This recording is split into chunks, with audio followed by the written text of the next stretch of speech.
Hello guys, খুব ভালো আছো? তোমাদের আসলে আমি ভালো আছি তো গাইস। একটু আগে ঘুম থেকে উঠলাম। ঘুম থেকে উঠে দেখে আমার মাথাটা চক্কর দিতেছে। ওই স্নান করবো না তো গাইস। তো এখন যাবো দিঘিতে স্নান করতে। আর তোমার দিঘির ভিডিওটা একজন অনেক ভালোবাসা দিচ্ছ, আর একজনে ভালো খারাপ বলছো, তো কোনো ব্যাপার না ভাই, এরকম তো চলতে থাকে। তো এটাই বলবো গাইস, তোমাকে সাপোর্ট করো, তোমাদের আমি সুন্দর সুন্দর তোমাদের ভিডিও দেবো, চেষ্টা করবো। আর যেটা অ্যালার্জির ব্যাপারে তোমরা কথা বলছো, বর্তমানে অ্যালার্জিটা কমে যাচ্ছে আস্তে আস্তে করে। কারণ কীরকম টাইপের হয় বলো তো, আমি না রোদ্দুরের মধ্যে যেতে পারি না, কিছু মাছ মাংস খেতে পারি না, বা ওষুধ আমার প্রত্যেক দিন মেডিসিন খেতে লাগে। যে মেডিসিন এইভাবে না খাই তাহলে আমি শ্বাসকষ্ট বা আমার ওষুধ খেতে আমি একদম গা শরীর একদম পুরো জায়গায় পুড়ে যাবে। ভিতরে ভিতরে আমার কাজ হচ্ছে, ঠিক আছে, বাইরে কিন্তু কিছু হচ্ছে না। বাইরে খালি অ্যালার্জি এরকম ফাটা ফাটা এগুলো দেখা যাচ্ছে, কিন্তু ভিতরে মানে সেই বড় বড় মানে ইয়ে হচ্ছে, মানে ধরো মানে জ্বলে পড়ে যাচ্ছে এরকম টাইপের, ঠিক আছে।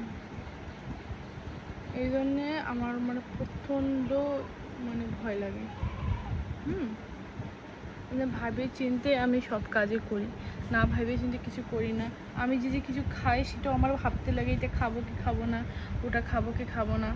এই যে ঘুম থেকে উঠবো টাইম মতন, আমার টাইম থাকে 8 ঘন্টা 9 ঘন্টা ঘুম। ওই ঘুম আমি যেভাবে হোক, সকাল হোক বিকাল হোক রাত্রি হোক, আমি ঠিক ওই ঘুমটা এনে নেবো। আর আর টাইম মতন আমি সব কিছু টাইম মতন করি, ঠিক আছে। আর ধরো আমি ঘুমাই যাব, সেটাও আমি ভাবি চিন্তে ঘুমাবো, যে এখন ঘুমাবো ঘুমানো, স্ক্রিনের সমস্যা হয়। আর ধরো খাওয়া দাওয়ারও ব্যাপার আছে, আমি খাবো যখন আমার যদি ঠিক মতন না খাই, আমার বাথরুম ক্লিয়ার ঠিক মতন হয় না, ঠিক আছে। তো সব কিছু আমি ভেবে চিন্তে সব কিছু করি, অটোমেটিক আমার করতে লাগে।